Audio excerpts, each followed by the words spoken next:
Hello, everyone. Thank you for attending today's webinar, Shifting Focus, our Customer Spotlight webinar with Christiana Care. This webinar is part of a series called Looking Forward with Workday. Each of these webinars is designed to give you insight into how your organization could do more with Workday. Before we get started, I just want to give a few tips on how you can get the most out of the webinar today. On the right of the webinar console, you'll see content related to today's webinar, as well as a link to our schedule of the upcoming webinars. At the bottom of your screen is a gray bar with multiple application widgets you can use. All of these widgets are resizable and movable, so feel free to move them around to get the most of your desktop space.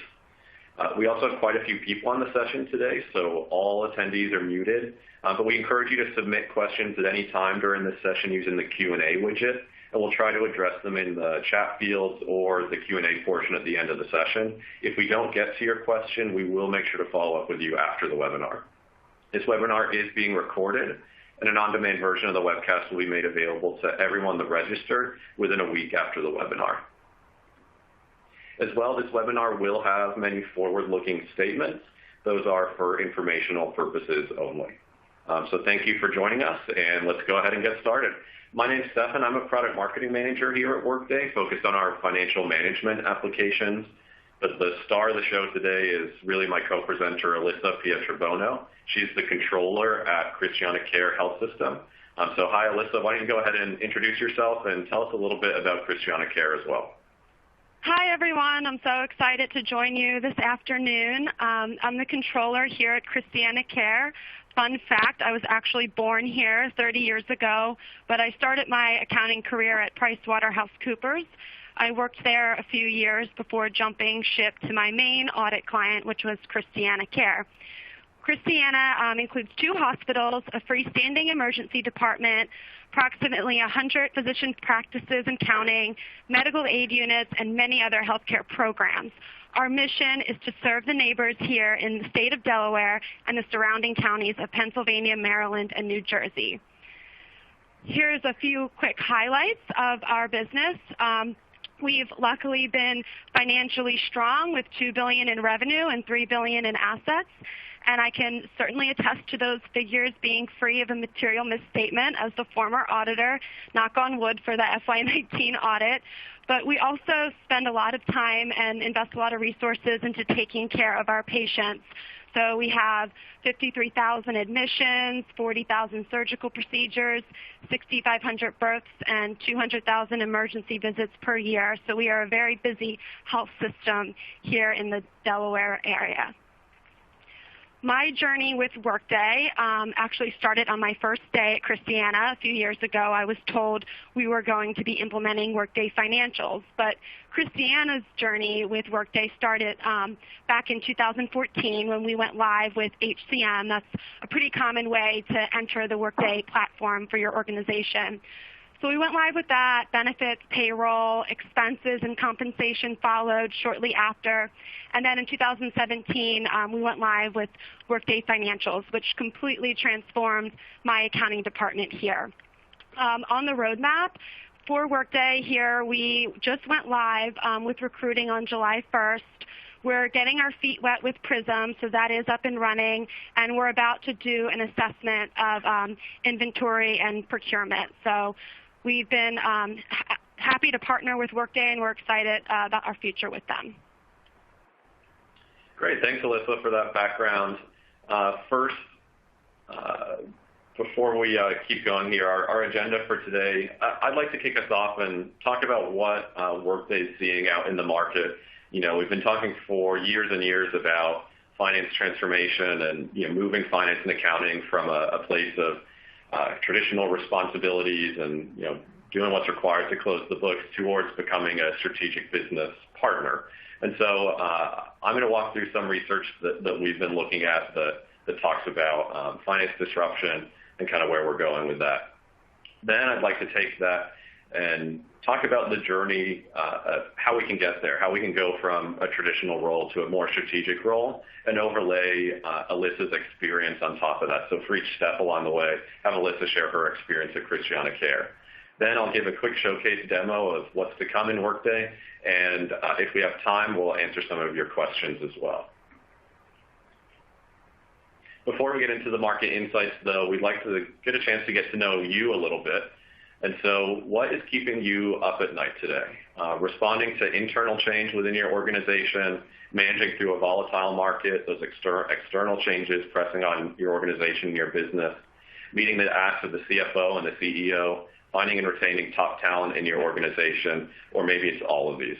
So I'll give you a second to answer this.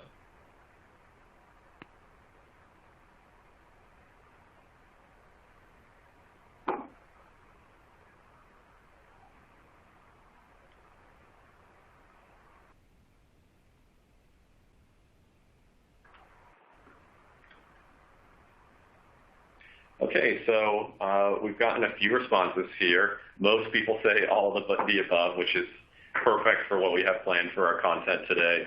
But it looks like also responding to internal change is a large part of that, which is interesting. And so this is great. This is great context for what we're going to be covering. And I'll start us off talking about this concept of disruption. Right, the world we live in today, disruption is everywhere, right? Entire organizations are embracing it. It's the normal state of business. And what we've seen, this is from some research with KPMG, is that CEOs are really leading the way when it comes to disruption. So you see 3 stats on the slide here. 95% of CEOs see technological disruption as more of an opportunity than a threat. 59% say that acting with agility is the new currency of business, so to speak. Which is to say, if they aren't agile, if they're not able to respond to disruption or lead with disruption, then that will be at the detriment of their business. They feel their businesses will go bankrupt. And then 54% of CEOs are actively disrupting the sector in which they operate, rather than being passive and waiting for disruption from their competitors. And so that's from the CEO. If we think about finance, right, we're typically more conservative. We're typically not at the forefront of disruption. But we really need to also view this disruption as an opportunity, partially because many of us have a vision to support the CEO's mandate. But internal constraints, external pressures, both limit our ability to do that. We think of internal constraints, things we're all familiar with, lack of quality data, trouble aggregating data with data in different silos, high level of manual work day-to-day to get the books closed, lack of being able to close those books in a timely manner. External pressures, we think about things like market volatility, geopolitical dynamics. Those continue to challenge us. And these are all distractions towards supporting the CEO's disruption mandate. If we look into the future, these things aren't going to go away, right? The world continues to get more global. The asks internally continue to become more complex. And so this is just going to become more and more difficult to solve. How do we get there as finance and accounting organizations? We've really identified three different ways that finance and accounting can lean into this disruption and thrive in this kind of environment. And the first is around mastering our traditional responsibilities, right? When the traditional responsibilities become truly your core competency, you can achieve a better balance then between those traditional responsibilities and the strategic. So you think about things like greater automation across core financial processes like record to report, procure to pay, contract to cash, moving planning processes from disconnected spreadsheets into something more dynamic with live data, analytics that give you fresh insights into your operations and the health of your business rather than just the traditional financial statements. Bottom line, being able to efficiently handle both the traditional and the strategic, you're able to run a more lean, agile organization that can weather volatility, embrace the new opportunities. And what we see is this mastering of the traditional isn't something that exists separate from becoming that more strategic business partner. In fact, the most strategic organizations are those that have mastered these traditional responsibilities. So top performing finance organizations are considered twice as effective. They have 43% lower finance costs, and they employ 45% fewer FTEs. And this concept here is really going to be our focus today, and it'll be a lot of what Alyssa covers when she talks about her experience at Christiana Care, is balancing these traditional and strategic responsibilities and getting this path from mastering the traditional and then taking on more strategic efforts. The second element of this is technology, right? By deploying innovative technology, you're able to streamline, empower the Office of Finance, and be an efficient service partner to the business. Tying back to talent as well, which is something we'll discuss throughout today, if you have the right technology, you're better able to attract that top talent that can help you leverage and take advantage of this kind of technology. Some interesting research here from IBM. They did some research that broke CFOs into three different groups: aspirationals, practitioners, and reinventors. Reinventors were the CFOs who were really embracing technological disruption. And what they found is that they surpassed their peers in revenue growth, in profitability, and leading innovation in their organization. And so those who took the efforts to invest in this technology ultimately had the most well-defined strategy to manage disruption. This research also gets back to mastering the traditional, where one of the CFOs says an effective finance organization isn't enough. We have to enable the rest of the enterprise to be agile. That requires reliability, support, and understanding of the business through insights. And the last area of focus to lead into disruption is related to skills. And so the current state of skills in finance we see is at the top of mind for a lot of finance executives. Do you have the right skills to make the most of technology, to interpret data, to stay competitive and succeed in this world of continuous disruption? And so there's a lot of conversation in finance around, do I develop my talent internally to take advantage of these trends? Do I hire consultants who have these skills? Or do I hire on new people into my organization who have these data and technological skills that I require? There's some great research from PwC. All of you are probably familiar with the kind of triangle paradigm that's on the slide here, where most of your headcount and skills are focused on the more traditional aspects: transaction processing, compliance and reporting. Really, the day-to-day function of the business is happening there. Now, according to PwC, looking at 2018, now this is really starting to level out, right, where organizations are looking for both those traditional finance and accounting skills, while also looking for more of those insight and action skills. But if we look at the top performing organizations, we think about the over 130 unicorn startup organizations, as well as large innovative companies, thinking Alphabet, Amazon, Facebook, Netflix. Their finance functions serve the same stakeholders as the rest of us, but they're achieving their goals with a talent mix that turns that pyramid upside down and moving faster than the overall market and adding those insight-based roles. And so that's a little bit about what we're seeing in the market. The question now is, how do you get there? And so we're going to walk through kind of three different stages of that journey from traditional to the strategic, and Alyssa will share her experience along the way. Before we get started on that, where does your team focus today in those three areas? Or I should say most focus: transaction processing, those traditional responsibilities we think of in accounting, the reporting and compliance piece, or are you further along in this journey and really focused on delivering insight and action to the business?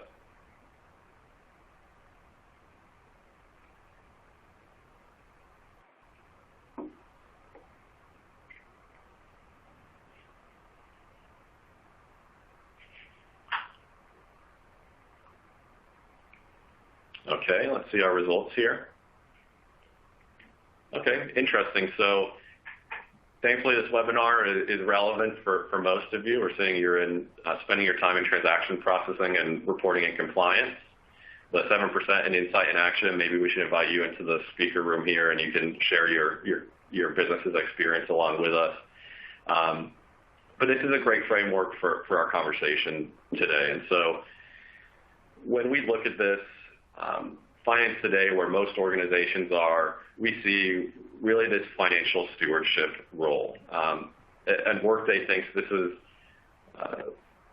really a result of the underlying technology architecture that the finance is operating on, right? You think about typical on-premise systems where you're spending significant time and resources just processing transactions, reconciling data, heavy use of Excel for planning and reporting, many silos of data. Ultimately, the reporting you get out of this kind of environment is typically your traditional financial statements, and not a whole lot more than that, and so hence the financial stewardship focus. planning, transaction processing, and your reporting analytics. In this state, typically are also in separate systems, and that architecture in this environment typically prevents organizations from balancing those traditional transactions, as well as reporting and compliance with the more strategic insight and action focus. And so now I'd like to invite Alyssa back on and share her experience with Christiana Care before deploying Workday, where they were really in this first financial stewardship role. So Alyssa, share with us a little bit about your experience when you first joined Christiana Care. So we were definitely operating at that traditional pyramid level, with most of our time was spent on that transaction processing. So we had a very archaic general ledger system.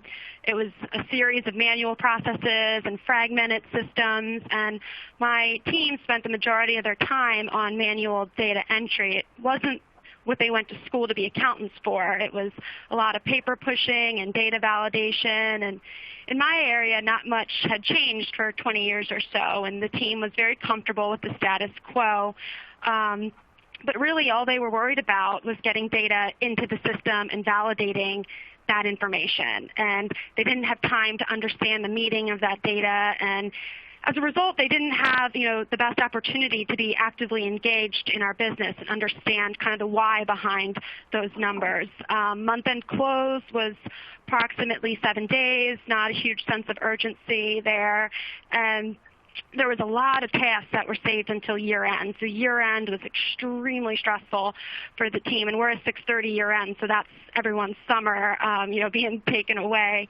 From a reporting perspective, we didn't share information freely with the rest of the organization. They would email us, and we would send them a sea of Excel spreadsheets. We were kind of meeting requests on an ad hoc basis. The monthly reporting was presented on a 1-month lag to the organization through our budgeting, through our legacy budgeting tool. So the level of transparency was not great between us and the rest of the organization.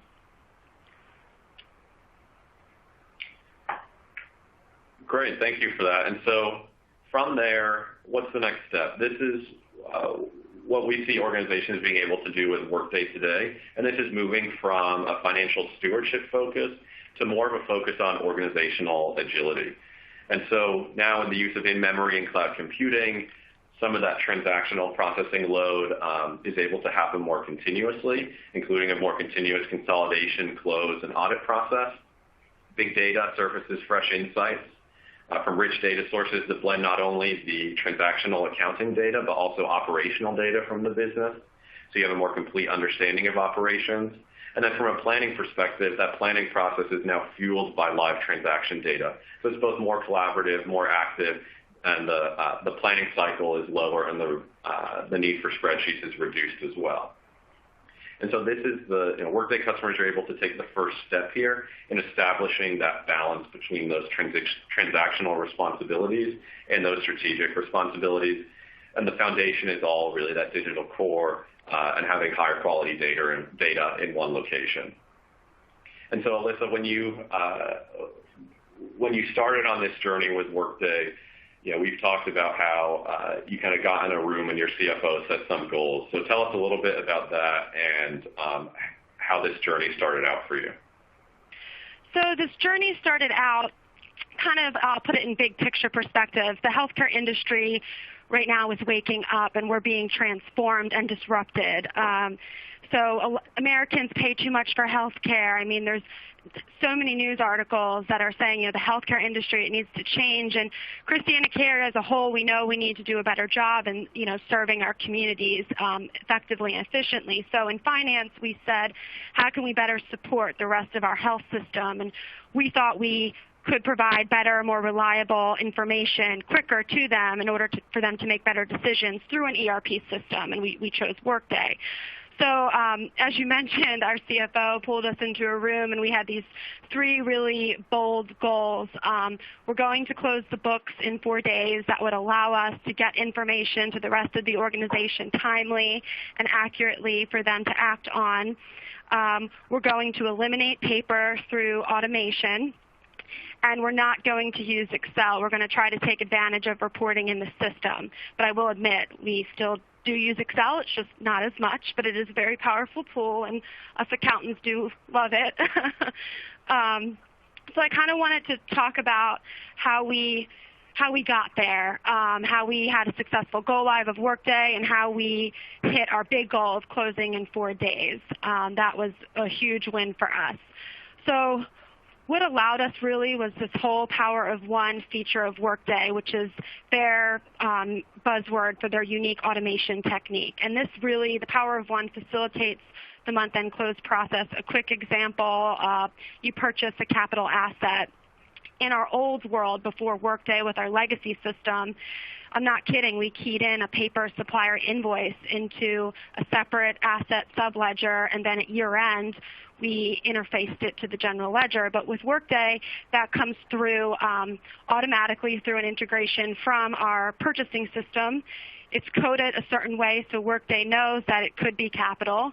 So it routes it to my asset accountant for review, and when she approves it, the asset's created and that invoice can be paid.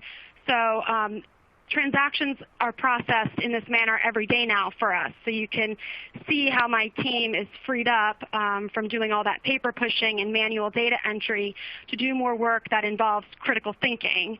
That's really, really helped us. In terms of increased automation, I wanted to provide a couple good examples.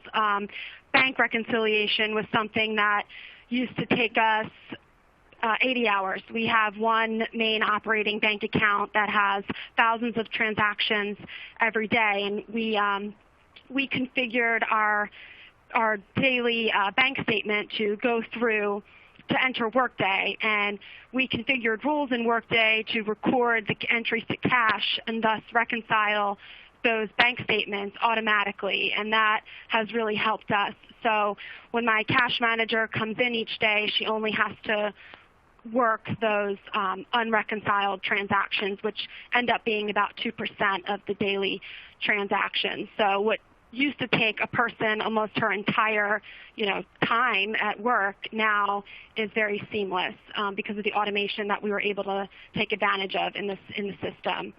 Another example is our check request process. We used to have a pink paper form that departments would complete, send it through interoffice mail to accounts payable, who would key it and process it for payment.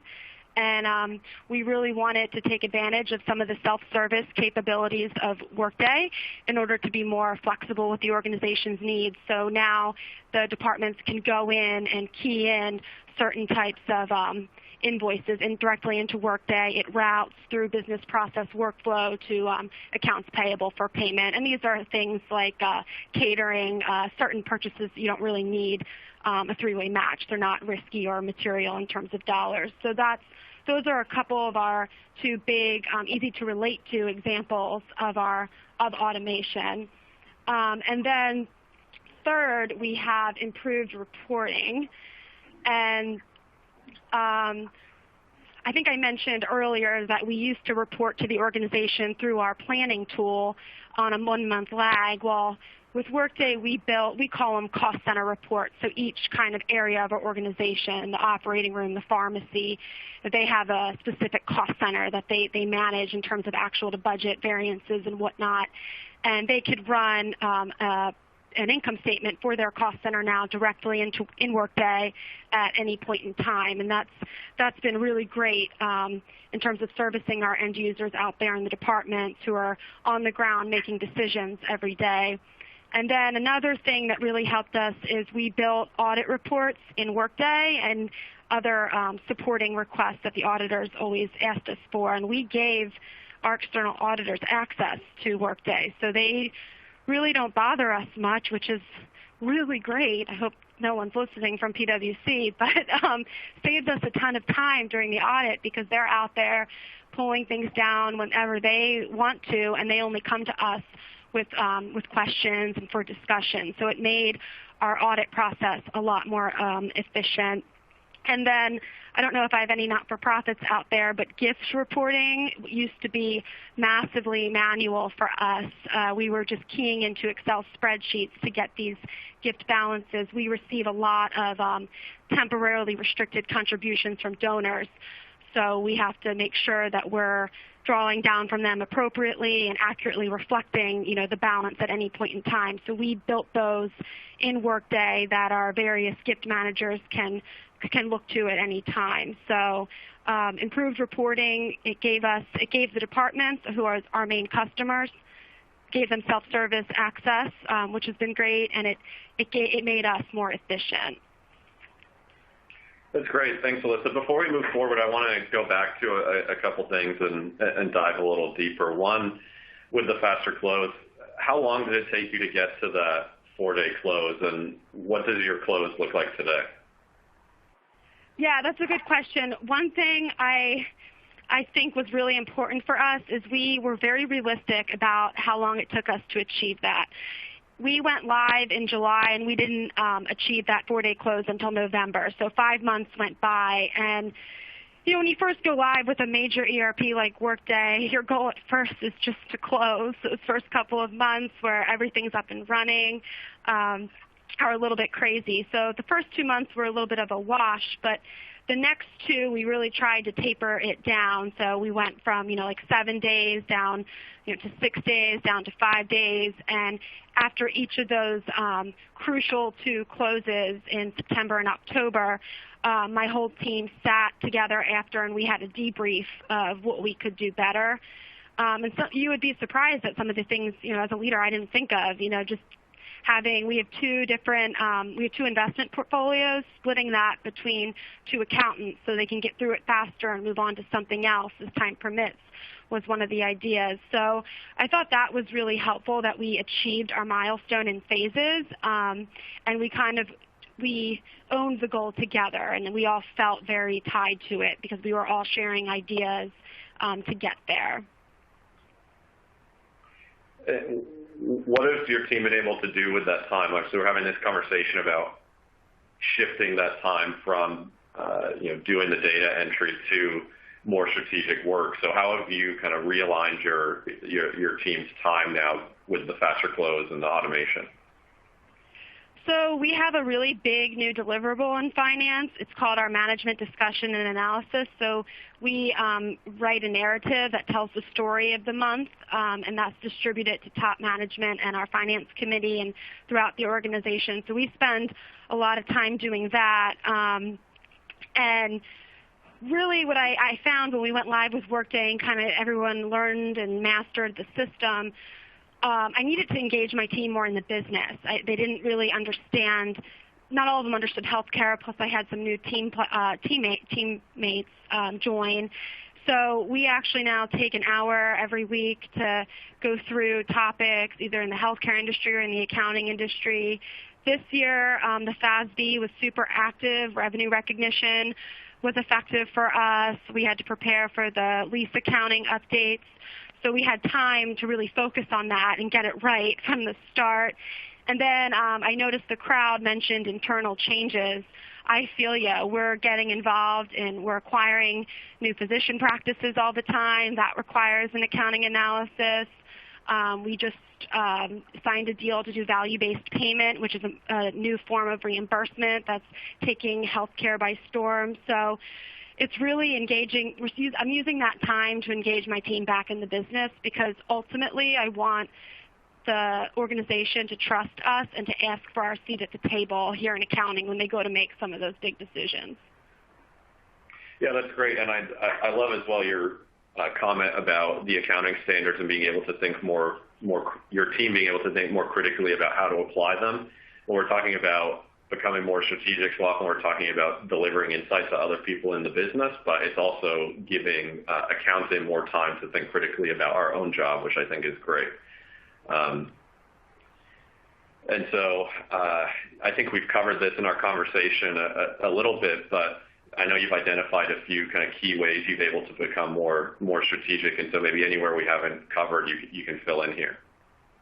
Yeah, I would say a thoughtful partnership with other departments. We're definitely engaging in more two-way dialogue. A good example is through that MD&A deliverable that I talked about. We always, talk to each department head before we issue that in writing. We also had a vacancy in one of our key stakeholder departments, and a person on my team went and helped them figure out what they needed to do because she worked with that person very closely, even though we were two separate departments. So that was a really good story in terms of partnering with others here. And I already mentioned more time is spent to think critically. You're not just pushing volumes of data in the system. You can take a step back and really think about what you're doing and analyze in the system after we close, figure out if you missed an accrual or whatnot. You have time to do that.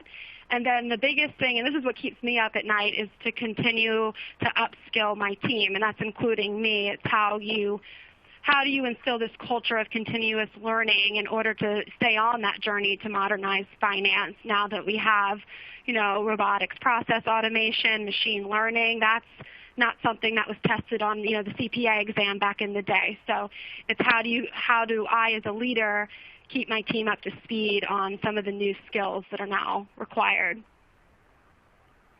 Is there anything specific your team's been able to do or upskill themselves with that culture that you set? Yeah, so we had one of our long-term employees went back and got her CPA license. That's probably my biggest highlight of being a leader ever. I was so proud of her. We had a junior level team member who worked with us through the implementation of Workday Financials that recently graduated with her accounting degree, and she was promoted to accountant. And I have a 70-year-old accountant who the other day during his year-end review told me some ideas for RPA within our department. So it's really cool to see the team kind of grab it and go and really be on this journey. We're really on this journey to modernize together. That's fantastic. So where do we go from here, right? So what's the vision for the future? Our vision at Workday is to completely invert that traditional paradigm, to get to the point where finance and accounting is providing this continuous strategy to the business, because with technologies like machine learning, finance and accounting operations are transforming, business processes are transforming, so they're not just automated, but they're also automated with embedded intelligence, so they're able to serve up exceptions to you rather than you having to dig down for exceptions. We're able to completely eliminate data silos in this vision and have the business be empowered with augmented insights. So reporting and analytics that don't just share the what happened in the numbers for the last period, but serves up the why behind that what and provides recommendations. And then from a planning perspective, the ability to predict, model, and guide in a continuous way. So as issues come up, we're able to take those, plan for them in the middle of the period, and respond at the time where it's most effective to respond. And so building on the Workday foundation we already have today, we see a future where the balance finally tips towards strategic, and the focus really is primarily on that insight based on a really strong data platform. And so to give an example of what this might look like, let's take the record-to-report process, for example. I think everyone on the phone is probably quite familiar with this, from recording transactions to ultimately publishing and sharing the reports. We're on a journey to take this towards a zero-day close, right? So building on the continuous accounting and close capabilities we have today to further automate that to the point where you're just responding to exceptions that are served up to you and insight that is served up to you. One of the ways that we're working towards this vision is with ML-powered general ledger anomaly detection. And this is a feature that we're building today, and Alyssa and Christiana Care are an early adopter partner with us. And the idea here is that Workday will continuously run against journal lines that are coming into Workday and then expose anomalies natively within Workday through notifications, reports, dashboards, and then based on how the accounting team responds to those anomalies, it'll learn over time based on the data to better better identify and recommend action to resolve those anomalies. And so, Alyssa, tell us a little bit about your partnership with Workday on this. Yeah, so we're working with Workday's Journal Insights team, and it's been a good journey so far. We've learned a lot. So basically, it's using machine learning. So what is machine learning? It's when a machine learns from history. So right now, we're working with trying to teach the machine. So I'm going through with my partners at Workday real general ledger transactions and saying, yeah, that was an anomaly. We looked at that in analysis. Or yeah, that was an anomaly. It was an error. We made an accounting adjustment for it. And we're trying to teach that machine so that ultimately when this feature goes live, we have that real-time analysis going on through machine learning. And I guess I'll say the big benefit for us is we have a 4-day close, and the entire time on day 4 is spent going through the GL, running reports, and doing analysis. So it would be really great and enable us to shave time off our close if we could do analysis more in real time, and machine learning is a great tool for that, although it's still hard for me to understand how it really works. And how does this kind of fit into your broader vision for your organization as you look at going on the next step on this journey from traditional to a more strategic focus?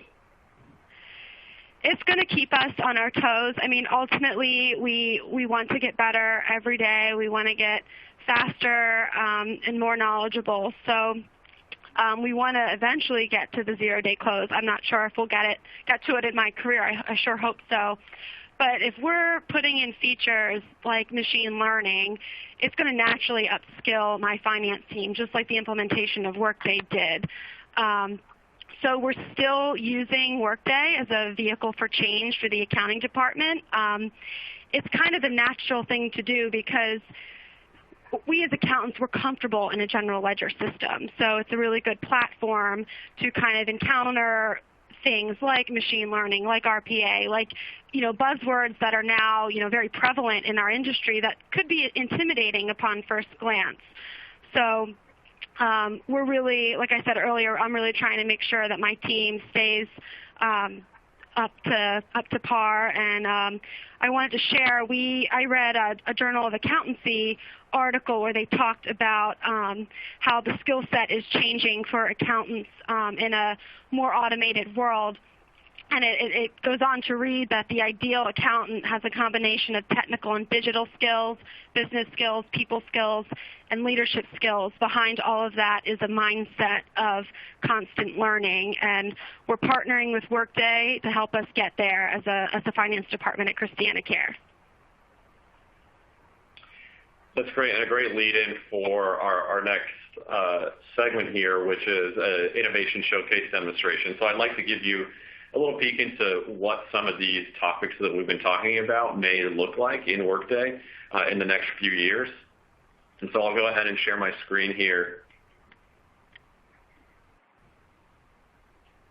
And let's start with, think outside of your accounting system for a second. You wake up in the morning, what's the first thing you do, right? Hopefully it's not in bed with you, but you reach onto your bedside table, grab your phone, and your phone's giving you all kinds of information about how to go about your day. Maybe you're getting emails and text messages that have come in since you went to sleep. You might be getting push notifications from about the news, the latest headlines from around the world. Why should our life with accounting and finance be any different, right? And so Workday's working on the Workday Assistant. And so imagine you wake up, Workday pushes to you a daily briefing. Your daily briefing is ready. And the Workday Assistant is first telling you your daily briefing and 3 insights about the business that you want to be aware of as you go into the day. The first is operational activity has been successfully loaded and accounting entries are ready for review. And then there's 2 areas of caution. Accounts receivable reconciliation requires your attention, and anomalies have been identified for bonus accruals. And so as I get up, go into the office, I'll consider those things.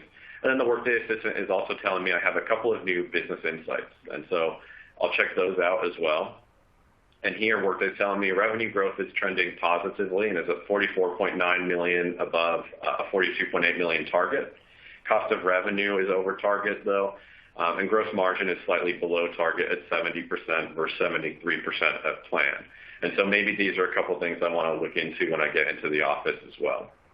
And so I make my way to the office, I sit down on my computer, and now as the controller of the organization, I have my controller dashboard. And there's a few different things here that I'll walk you through. In the top left, you see a view into Accounting Center activity. And so Workday's working on building an Accounting Center that will allow me to bring high volumes of operational data from third-party systems, generate accounting based on the data in those systems, and then be able to report on that within Workday. And so in that top left, I'm seeing a view into the data that's coming into the system over the days of the month, days of my period. Then below that, I'm seeing a view of that anomaly detection, again, by day of the month. Where are issues popping up in journal lines that are coming into the system?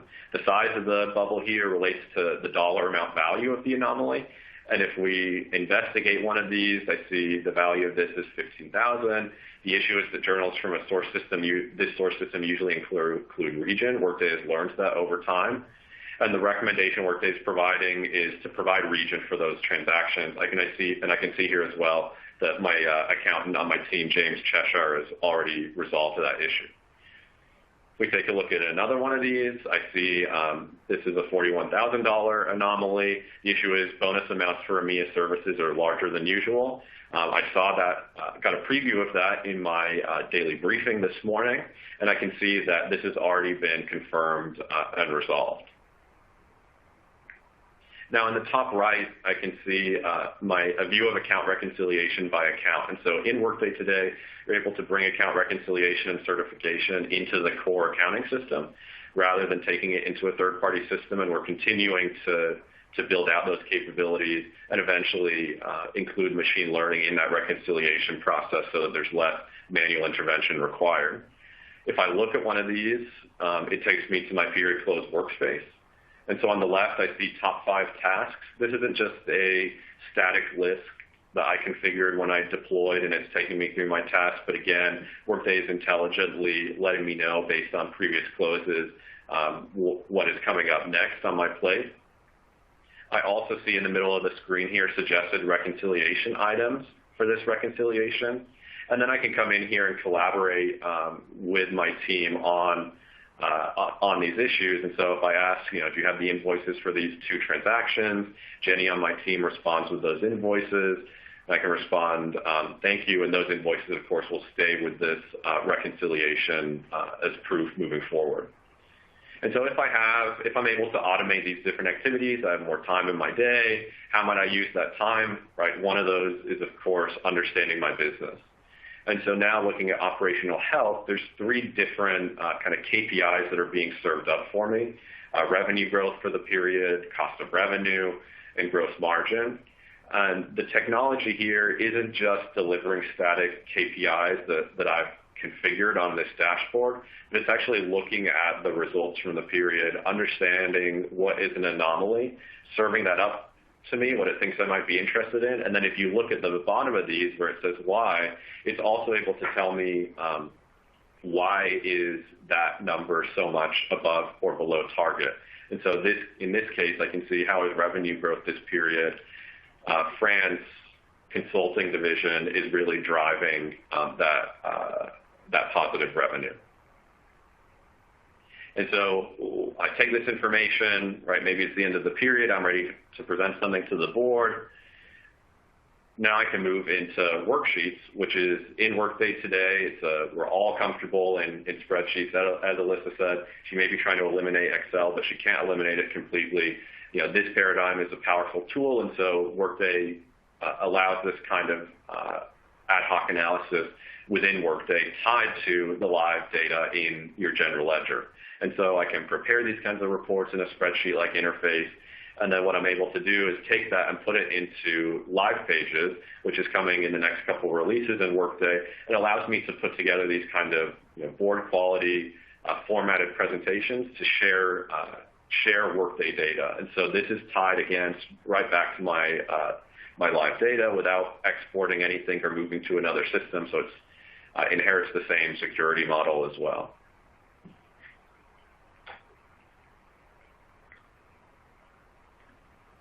And so to kind of close that out, what's the net-net? When we're looking at this next step for Workday and for finance, we see this in kind of three different areas. One is intelligent automation. This is where we spent a lot of time talking today. This is, you think of the general ledger, journal line anomaly detection that we're working on with Christiana Care and others. That fits into that intelligent automation category. How can I take the day-to-day work that is not really value add, automate it intelligently, and get that off my plate? Once I have that time, then I can spend more time in these two other areas, which is working with augmented insight and accurate predictions. So augmented insight is, you saw a little bit of that in the demo. Much of this for Workday is being powered by an acquisition we made a couple of years ago called Stories BI. And that technology, as I said, is able to comb data to surface stories about that data and also understand the why behind why that data is the way it is. So this this will detect trends and patterns in your finance data and make recommendations to you as well. So this way you're not spending time drilling down, doing analysis on data, but just acting on the insights that are coming up. And then accurate predictions, right, with adaptive insights and Workday together, we're continuing to build towards unifying those products, building machine learning into those products, ultimately marching towards a kind of continuous planning cycle is our vision. And so that's the journey, right? From whether you're kind of at the beginning of this journey or the end, you've kind of seen a guide here for how Workday sees the Office of Finance evolving from that financial steward to being able to provide continuous strategy. You heard some great insight from Alyssa and her experience moving her organization onto Workday, but also changing the culture of her organization around that technology. And so where I would like to leave this is, we saw in the poll many of you are at the beginning of this journey. And so Alyssa, for those who are on the webinar today who are at the beginning of this journey, what kind of insight or advice would you have for them? So I'd say you definitely need top management buy-in and a project sponsor who will support you and give you the right advice when you need it. I know ours was our CFO, and he said, I don't care if it saves you 2 minutes, automate it. And that was just such a clear message to us, and we did automate as much as we possibly could. Make sure you have a high-performing team. I think I've beat the dead horse on this, but when you think about automating, automation, it requires a different. So let me take a step back. When you automate what you used to do, your team's now doing new type of work, and that will require a different skill set, more critical thinking, greater understanding of the business. So as a leader, you really need to make sure that you're developing your team. And then communicate early and often. It's really important when you're going through a change to do that. So I always try to keep my team abreast of anything that I learn about in meetings or whatnot. And then more importantly, when you're announcing a big change, also explain the why behind that change so that they understand it and they buy into it. That's really important. So those are my three, nuggets of wisdom, so to speak, as you enter this Workday journey and modernization of finance pathway. Great, thanks, Alyssa. So before we get into Q&A here, we do have time left. I just want to thank you all for joining us. We hope that you found the content valuable. As a reminder, we'll be sending out the replay to all registrants in the next week. We also have 3 of these webinars each month, one for financial management like today, but also for planning and Prism Analytics. These are always on Tuesdays at 10 a.m. Pacific. You can use the link in your resources widget to register for any of those upcoming webinars. Finally, you'll also be prompted to take a quick post-webinar survey. We really appreciate your feedback to help us to continue to improve the webinar content that we're delivering. And so we'll move on to Q&A. I think we have a few questions on the chat. Yeah, and for those of you that have questions and have not submitted them yet, feel free to do so in the Q&A box. We have one question that's come in so far, and that's for you, Alyssa, and it is around, you talked a lot about future, but it's around where you're prioritizing future investments. If you had to say where your focus is, where would you say that is primarily in the future? It's building my people, taking care of them, and developing them. my number one priority. Very good. All right, I think that's it. Again, thank you all for joining. I hope you found this valuable, and have a great day.